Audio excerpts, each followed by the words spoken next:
Hello and welcome to SimCast, the higher education simulation podcast. My name's Lawrence Hill and I'm joined by my regular co-host, Mr. Tony Jermy. Hello everyone, welcome back to SimCast. Glad you can be with us. Very warm welcome. And today we are joined by Matthew Clark, Hannah May and Russ Sinclair. Very warm welcome to the three of you. Hello. Nice. Thank you. So Matt Clark is a simulation technician at East Cheshire NHS Trust, currently undertaking a level 3 education technician apprenticeship in simulated education practice. A former Royal Engineer and head porter, Matt brings an engineering mindset, practical problem solving and strong interest in professional development to the simulation technician community. Russ Sinclair is a technical instructor at Oxford Brookes University and has worked in simulation technology across higher education since 2011, including roles at the universities of Portsmouth, Oxford and Oxford Brookes. His experience spans simulation operations, technician networking. It's easy for you to say. Yeah, I know. And development of technician-led events that connect people working across the sector. And Hannah May is a technical specialist for simulation-based education at Manchester Metropolitan University and co-chair of the Northwest HEI Simulation Technician Alliance. More on that later. She entered simulation through the Clinical Skills Laboratory support at Exeter Medical School and has since developed a specialist role supporting simulation-based education, technical practice and regional networking. Wow. Welcome the three of you to the podcast, especially Hannah, because Hannah's had to run across half the campus to get an internet connection this afternoon. So thank you very much for joining us. Yeah, thank you guys. So one of the things that we're going to talk about today is the upcoming SimTechSym, and that is something that we're absolutely going to talk about. But before we start getting into that, I just wonder if you could briefly just tell us a little about, introduce yourselves and tell us a little bit about why you do what you do. And let's start with you, Russ. Why do I do what I do? Yeah, why? I mean, aside from paying the bills. Yeah, the deeper, more philosophical reason for doing what you do other than putting food on the table and, milk in the fridge. Yeah, well, essentially, I've done SimTeching, if it's now a verb, I guess, for the last 14 years after just kind of falling into it. So, and actually, I had no idea what I wanted to do years and years ago. So, ended up doing a SimTech role down at Portsmouth Uni. Really enjoyed it because it's fun. Essentially, I go to work, I put makeup on dollies, and I get to play with toys, and then I go home afterwards. And Okay. I get to leave my work at work. Oh, you were talking about work. Okay, fine. Yeah, all the time. Brilliant. We weren't discussing the weekend, were we? No, not yet. No, as we were saying earlier, there's still a long time to go until the weekend, it feels, although not so much. So, Matt, what about you? Why do you do what you do, and how did you get into this? I feel mine's a bit more serious than Russ's. When I left the military, I kind of missed that camaraderie, that sense of shared goal and shared achievement, and almost like the hierarchy.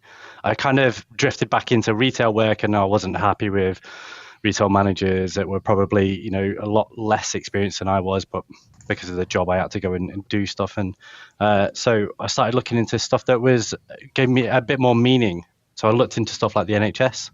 I knew I didn't have a clinical background. I knew I would struggle. I knew I didn't have the patience due to my neurodiversity to be face-to-face with a patient for any amount of time. So I actually got a role as a head porter, and it allowed me to go through all of the systems that work within the hospital, all of the infrastructure, everything behind the scenes that make your patient journey and the patient-centered care that goes on within the NHS. And I walked past the Sim Suite one day, and I popped my head in and I went, what is that? This looks cool. They invited me in, interviewed me the next week, and I've been here ever since. Oh, it's almost like wow. a black hole. I just got sucked through the door. Happy accident. I'm stuck. Yeah, happy accident. Like That most is so SimTechs, cool. a happy accident. Yeah, we've heard that quite a bit. Yeah. We've had a couple of techs on the various podcasts in the past, and a lot of them have a similar kind of story. Hannah, what about yourself? Well, similar again. So I sort of fell into it when I started at Exeter Medical School. And during my time there, I ended up sort of having quite a vital role in OSCEs. So that was in assessment design and also the operational side of it. And that's where I found that actually I really enjoy organising things, really. From there, I did do a brief stint in the assessments team as an administrator, and I just found it wasn't for me being sat behind a computer all day. And often, there would be one problem that would affect 100 students, but once you found that problem, it was the only problem.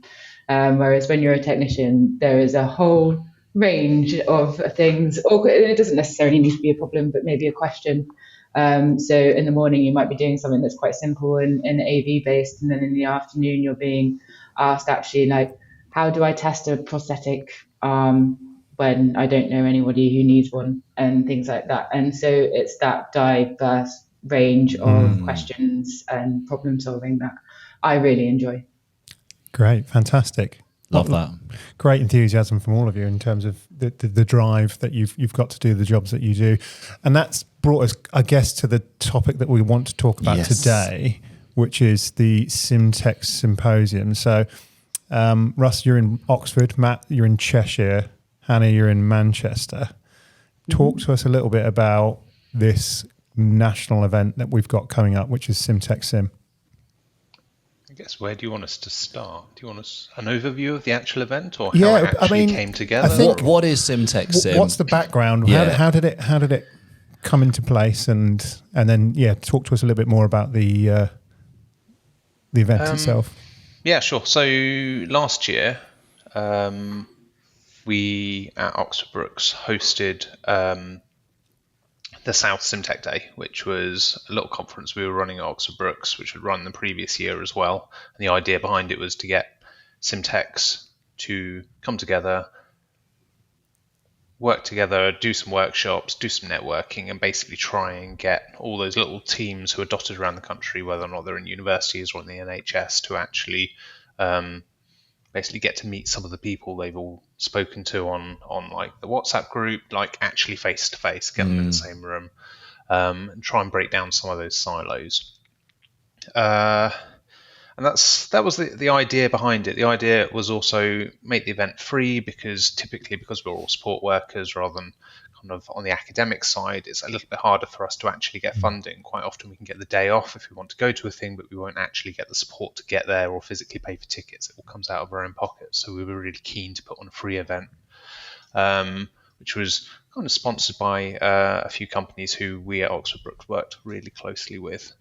Then due to staffing changes, I wasn't really planning on organising anything this year, but I was down at ASPE with Matt, and he approached me because he was really keen to actually run an event, but wasn't quite sure where to go about it. So I said that I was more than happy to help with the organisation if we could find a venue to actually host it. And obviously he knew Hannah, and it kind of went from there, really. We've just been working together and just working through the process, putting together this event, and we're keeping that same ethos of kind of by SimTechs for SimTechs, and trying to keep it free to attend for SimTechs up and down the country. And that's no small feat, right? So a free conference. So how on earth have you done that? Like, that is, I mean, it's brilliant. And so this is very much a kind of a call to action for the whole simulation technician community. There's a free event happening. It's going to be amazing. Hannah or Matt, tell us a bit more about what people can expect from the day. What have people got in store? What are you most looking forward to about the event? Go on, Hannah, do you want to take this one? Sure. I think it's going to be a really exciting day. Actually, we're aiming to have 100 people attend, so there's going to be plenty of opportunities to network throughout the day. I think we've built in something like around about 2 hours of refreshment breaks. As well as that, we're going to have our vendors, which have kindly sponsored the event and funded the event. So we're going to have plenty of time to wander around and chat to vendors and sort of have a look at products there.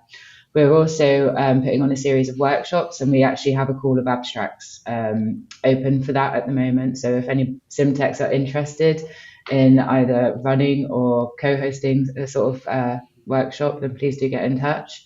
And then at the end, we're going to have the first ever National SimTech Awards ceremony, which is being run by Craig Dawes. And I do believe that people who have been shortlisted for that have been nominated today, hopefully followed by a social event in the evening with possibly some food and drinks. Well, that's so exciting. We've had Craig Dawes on previously as well, and that's lovely to hear that you guys are all working together. I just want to go back to what you were saying about people submitting abstracts. So the first time one does that, it's quite an anxiety-provoking thing, putting yourself out there. Is there anyone that people can get in contact with you guys if they just want to test out an idea, or they're a little bit unsure about whether it's the sort of thing you're looking for? Is there anyone they can get in contact with? Yeah, so all three of us would be very happy to talk to you about that, and either we can sort of establish what level of support you might require for that, whether it is just sort of bouncing off ideas right up to on the day support as well. We don't just have the workshop, actually. I forgot to mention earlier, we've also got a showcase sort of hour where people can come in and do a sort of 10 to 15 minute demonstration on something that they're working with or they want to share. So perhaps if the idea of running a workshop is a bit too, it's your first time, that seems a bit daunting, then maybe you might want to go for that option instead, which is shorter and probably, a nice way to step into like a kind of a skills demonstrate, like a kind of a look at this amazing thing that I've made kind of type thing. I've always called it the show and tell. Show and tell, yeah. So there's a couple of things I really like about this. So firstly, the fact that you've built in 2 hours of networking time, right? Coffee time, break time, which is fantastic because it's always the most fruitful part of any conference that you go to, right? Secondly, having been to several simulation conferences in the past, it's always the technician workshops that I enjoy the most. When they get you making things, and like to think that this is going to be a whole conference where this is just spilling over at the sides with all of these kind of really interesting activities. Yeah. You were so pleased with your wound that you made with damn blood at the HPSN 23. Look what I made. You were so chuffed with that. So that sounds amazing. And before, when we met you guys in preparation for the recording today, Matt, you guys talked about the kind of the theme, or we said you didn't want a theme for the conference, but the phrase that kept on coming up was behind the glass. You've used the phrase behind the glass. What can you just set out what that is and why you chose it? Yeah, so behind the glass, the role SimTech is kind of a catch-all for operators, technologists, specialists. 1,000,001 roles that all work within the control room, and work behind the glass. The teaching happens the other side of the glass, but everything is done this side. If we do everything this side correctly, you never see us. That glass makes us completely invisible. If things mess up this side, all of a sudden you get to notice, because then we become the face that got it wrong. It was more of a metaphor. This thing divides us from the learners, from seeing us and seeing what it is that we physically do. So I kind of just put a spin on it, and instead of it becoming a metaphor for a solid barrier between us, it's more about us having a much wider overarching overview of everything that's going on within that room. From learning outcome all the way through to debrief. That was the idea behind if the glass is one way, like it often is, where things go seamlessly and the learners can't see what you're doing behind the scenes, you're almost victims of your own success then, aren't you? Because we don't get to appreciate all of the hard work that you do, which is why this symposium is so important. Yeah, this is, in a way, because it's completely technician-led. From the very start, we said it's technician-led. We want it all to be directed at technicians. It's a very public event. It's a very public way of us expressing this is what we do and this is who we are. Puts us in the public eye, not just with the community, but with the industry, with an organisation and institutes as well. So it's a really nice way for us to get out there. Like, this is what we can do when we're just left to our own devices. And then maybe that leads into us getting some more development opportunities in the future. I was just going to say that this feels like it's not even the start, is it? There's a movement forming, isn't there? And this is a stepping stone along the way to get more recognition for the work that you do. transition into a profession? I wouldn't say the movement was forming. I would say the movement's there. Yeah. It's just, again, because it's happening behind the glass. Yeah, absolutely. It's not been recognised. Now that we're putting ourselves in that public space, the two South SimTech days that happened, SimTech North East that was last year as well, the many other conferences and events across the UK that have had a much larger tech influence or a much larger direction at tech has really brought it to the fore, and this is like an amalgamation of that. Yeah. This is not the movement. This is not an iteration of the movement. This is an expression of it. Yeah, an expression. Yeah. This is evidence of the movement kind of like blossoming and taking shape, and actually, like being present and being evident, and being able to, people can see it. And I love this idea of like, actually, this is what's behind the glass. Like, actually, we are behind the glass. We are the people behind it. And I love it. Like Tony said, it's like. And your previous experience as well, Matt, as a head porter, actually it's the behind the scenes actions that result in the system working smoothly and effectively, and I think shining a light on that is hugely important. So huge credit to you all for this, and best of luck for the event. Well, it's more than that, isn't it? It's more than an event. It's like we're saying, it's an expression of the fact that the profession is kind of emerging and becoming more visible. Where would you want to see this momentum continue for you all and the work that you do? Yeah, great question. For the event? Next? For the event, but also event. what the event means in terms of what technicians do next.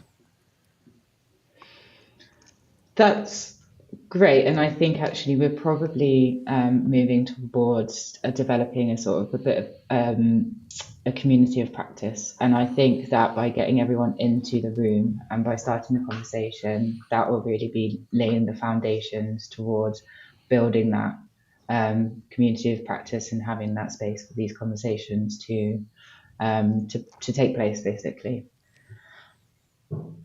I don't know whether Matt or Russ, you want to... No. So echoing what Hannah's just said, I completely agree with it.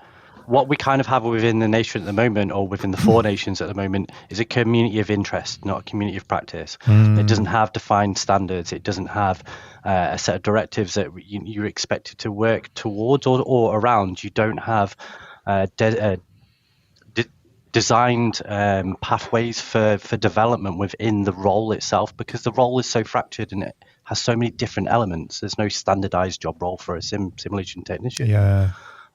So it's almost like it's a community of interest with very fractured alliances and networks all over. So from there, for it to become anything more than what it is, it needs people to really push together to have a national network, to join up all these dots.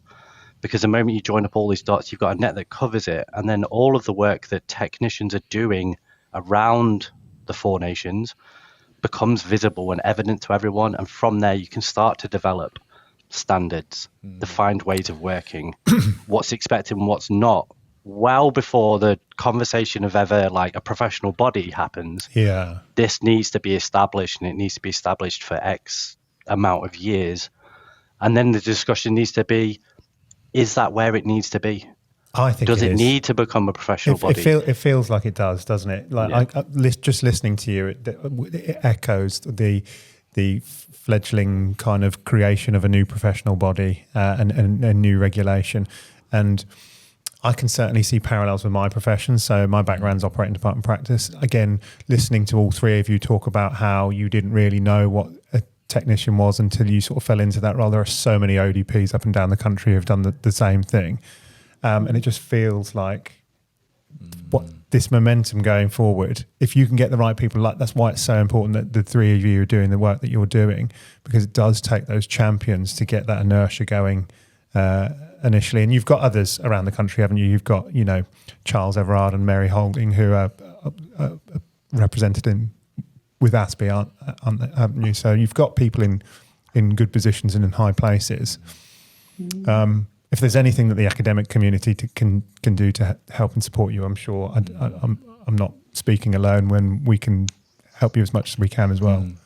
I'm spending a lot of time kind of planning how to guide it in the right direction, so that I don't, if I miss the target now, then when I'm 2 years, 3 years downrange, I've missed the target by 2-3 miles and it's not going to land where it needs to land.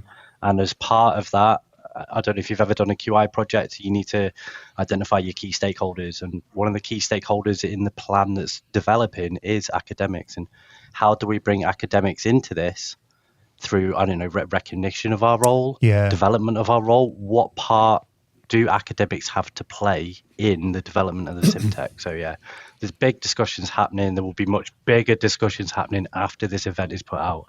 So yeah, watch this space. We might be calling you up. Oh, yeah, but the door's open. Is there going to be any part of the symposium which is going to be talking about this kind of thing? That's exactly what I was going to ask. Well, there's 2 hours of refreshments. Well, that's it. So I think a lot of the point with the refreshments and that is because it gets people together, it gets people a chance to actually have a chat. And obviously, we're hoping to bring together the most number of SimTechs in one place so far in the UK. That's kind of one of our little aims and objectives. But going forwards, we also don't want this just to be a one-off event. So we would like to continue this in the years going forwards.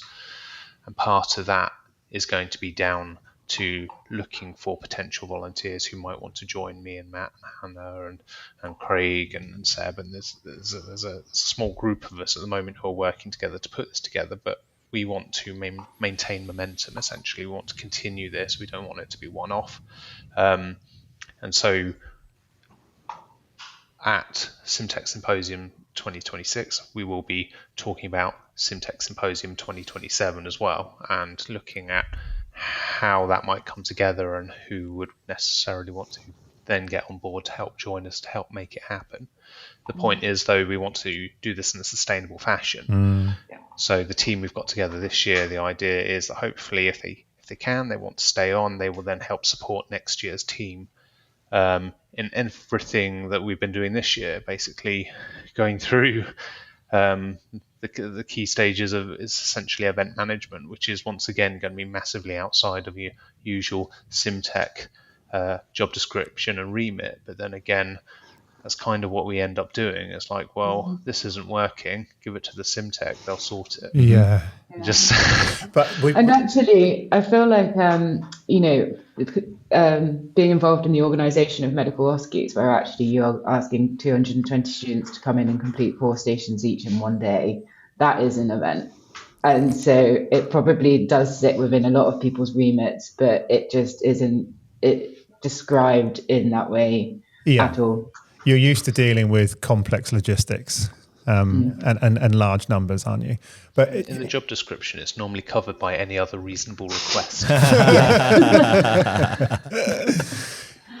Interestingly, Lawrence and I, over the past couple of days, we've been involved in various meetings, forums and discussions where we've talked about the importance of sustainability for one thing, but also governance and infrastructure, and actually simulation as a movement within higher educational and clinical practice, and of course the technician role is part of that. There needs to be that really thorough governance pathway to make sure that it is sustainable moving forwards, because everything costs money. Organisations are always feeling the pinch, and unfortunately, certainly in terms of education, that's where it always gets squeezed first. It's quite good with the kind of the way that we planned out the event in its planning stage. It kind of became sustainable in the model in which we envisaged it, for it to become a rolling event that moved around at a different host venue, because it gives the SimTech at the host venue all of these new skills: project management, leadership, learning about governance, learning about sustainability, and actually putting that into practice. Like Hannah was saying, we might have done it in some point, but we can't claim that we've done it because you can't evidence that. This would be evidence for them for their own continuous professional development. But at the same time, it kind of lend itself to that sustainability. The three of us are not going to do this forever. So we need to impart the knowledge that we've learned doing this iteration onto the next group, and then hopefully retain them the year after, so the committee gets bigger. Yeah, so that's the key, isn't it? If at any point life takes over, someone leaves Sim, someone gets a new job elsewhere that's more demanding, then you've got all these other people that knowledge has been passed forward. And again, it's leading into the movement's idea of the retaining of that knowledge and the retaining of the work that's being done by SimTech. Yeah, and the enthusiasm is around it as well, because if you, like you say, if you lose a couple of enthusiastic people, you can lose almost the whole movement from it, right? But this kind of just circles back for me to the conversation we had before the recording today about, you know, Tony and my sort of real sense that what you're embarking on here is the development of a new professional body and a new, you know, that it feels very real. You know, you talk there about essentially sustaining a professional culture. Sustaining a movement is a hallmark of a profession, according to the classic, you know, Greenwood definition. You know, there's qualifications. Matt, you're doing a qualification in being an education technician. To what extent do you think that the theoretical elements of the qualification you're doing reflect the nature of the work that you do? Some of it, I take it straight away and I go, I can directly link that into what I do on a day-to-day basis. Some of it, I look at it and go, how is this anything to do with my day-to-day job? It's not, because it was written as a catch-all. Well, I'm not slating the apprenticeship. I've loved every minute of it. I'm just coming to the end now. But some of it I really struggled with. Like, I really, really struggled with it because it just didn't feel like it was needed for my particular job role. Whereas other people in other institutes might have got through to, I don't know, the use of AI and just go, well, that's nothing to do with me. But the other bits, the health and safety, the governance, the risk assessments and stuff, they might be responsible for it. So because it was a catch-all, I'm not that clued up on the technician apprenticeship standard, but having done apprenticeships in different guises, and I'm the course director of an apprenticeship, I know that sometimes there can be a bit artistically vague, and actually that doesn't help always. But it's certainly a step in the right direction. But I think the point I'm sort of kind of getting at again is that, like, there is a discrete body of knowledge that you and the community of interest or community of practice has, that you can work towards kind of corralling into like an organized, systematic body of knowledge. And it's like, actually, this is the foundation. Because, you know, like in my profession, in paramedicine, so much of the early theoretical background was not set out by paramedics, but by people interested in supporting the paramedic profession, like nurses that had a real interest in pre-hospital medicine or in emergency medicine. And over time, what we've had to do as a profession is kind of take ownership and have authority over our body of knowledge, and you can just see that happening. And that's what happens when you have conferences and you have technicians coming with ideas. And I just think, I just love it. I just honestly, I'm just totally. I just love the fact that I love what you're doing, and I love what it stands for. And I think, you know, full credit to you and to everyone who's contributing to it. And the full credit also, you're talking of full credit, speaks to the fact that there's awards that are being. Can you talk to us a bit about the awards element of the SimTech Symposium? Yeah, we can. I guess the first part is this was the SimTech Awards was definitely Craig Dawes' idea. That was his baby. The thing is, he was already putting those together without us knowing when we were starting to put together the SimTech Symposium. Initially, he was going to approach ASPE and see if he could get them presented there. But the thing is, he then heard that we were putting together SimTech Symposium, and obviously because he's doing SimTech focused awards, it kind of made sense to try and put it and host it at the SimTech focused event. So we kind of shifted it over a little bit, and we juggled our timetable around so that actually we've given him the slot at the end of the day.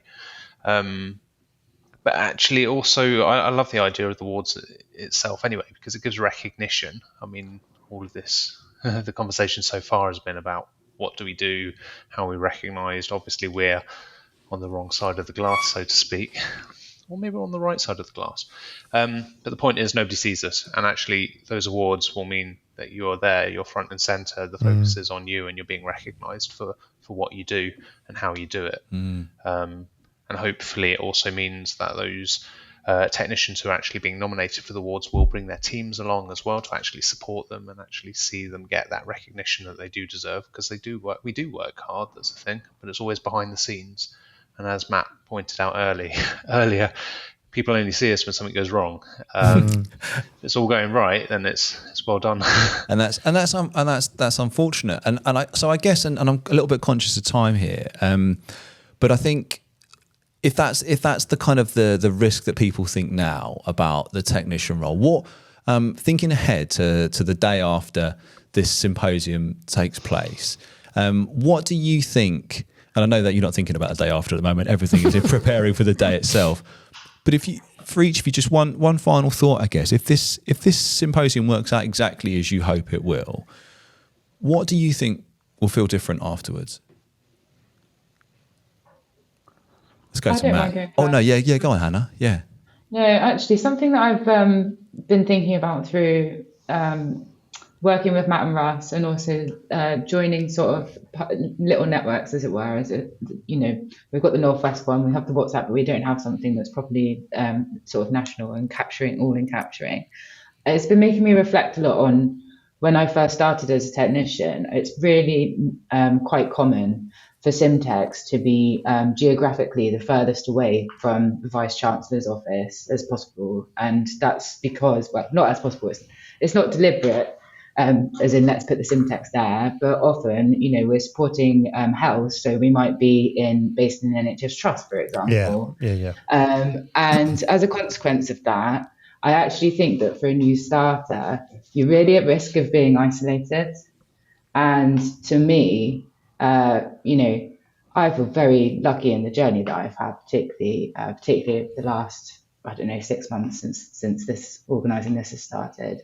But I'd really love to provide actually maybe a safety net where that's not happening. Whereas as a SimTech and a new starter, you don't have to spend the first couple of years, trying to figure out how to make a wound or how to reskin an arm, or that even if you are the only tech there at that particular facility, that you're not on your own. You've got that community of practice with you. Yeah, love that. Thank you, Hannah. That's an awesome. Russ.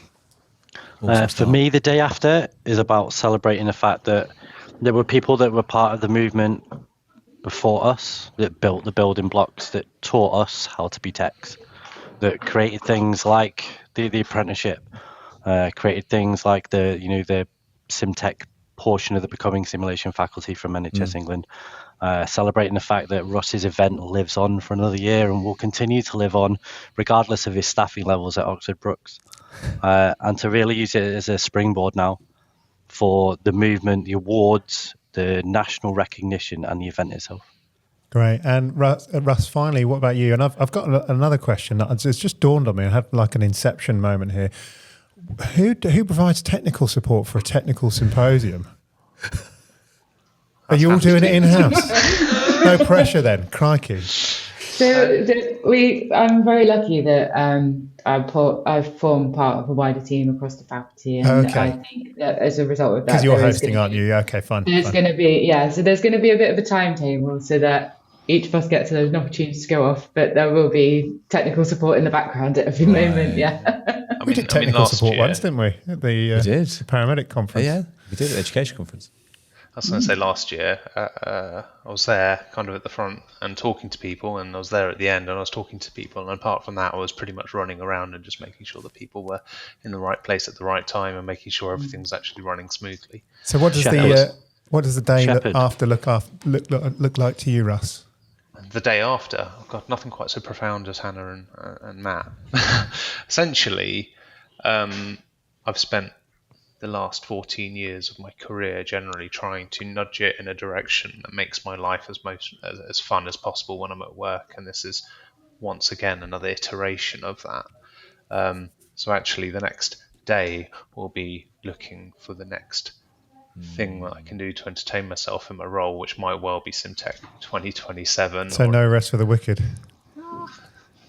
like I said at the beginning, I go to work to put makeup on dollies, play with my toys. This is no real exception. It's fun. I mean, I glossed over a couple of minor details about the iteration of SimTech Symposium because me and Matt happened to be over discussing this over a drink or two or three. But that is all part of the fun anyway, and that is Matt's got one of both the hands things. He's putting his hands up, but I mean, we were at an OMS party free bar, so yeah, it was not two or three. You lost count. Excellent. yeah. But the point is, though, at the end of the SimTech Symposium, there's going to be the social event, which is going to be afterwards. Great. And what that'll a be lovely way to finish first it. thing, and it's extending that whole networking opportunity. And it's just trying to extend the day a little bit on a bit, I guess. And so before we close this one down then, how do people find out more about If where they're listening to go? or watching and they're thinking, I really want to come to this, I don't know the details, what do they need to know? I'm going to hand this one over to Matt because he's got a really fancy looking website he's made. So the website's www.simtechsym.org. We'll put a link to that in the description. You can put as in well. the link in the bot. You will find us posting regularly in the national SimTech WhatsApp, which is the healthcare simulation technicians WhatsApp. If you're not part of that network and you want to be a part of that network, you're more than welcome. I can't put a link to it underneath, but our emails will be underneath, and you can email us to get invited to that group. And I'll be chucking stuff out on LinkedIn as well. Watch LinkedIn like a hawk. It's everywhere. And if someone wants to submit an abstract or do one of the workshops, same thing? Via the website. Okay. We can give you the links. With us. Okay, amazing. Fantastic. Well, that is so good. Russ, Matt, Hannah, thank you all so much for coming and giving us your time and talking to us on SimCast today. Been amazing. Thank you, guys. Thank you. Thank you. Thank you. And thank you very much for listening in or watching another episode of SimCast. We hope you enjoyed it, and we'll see you on the next one.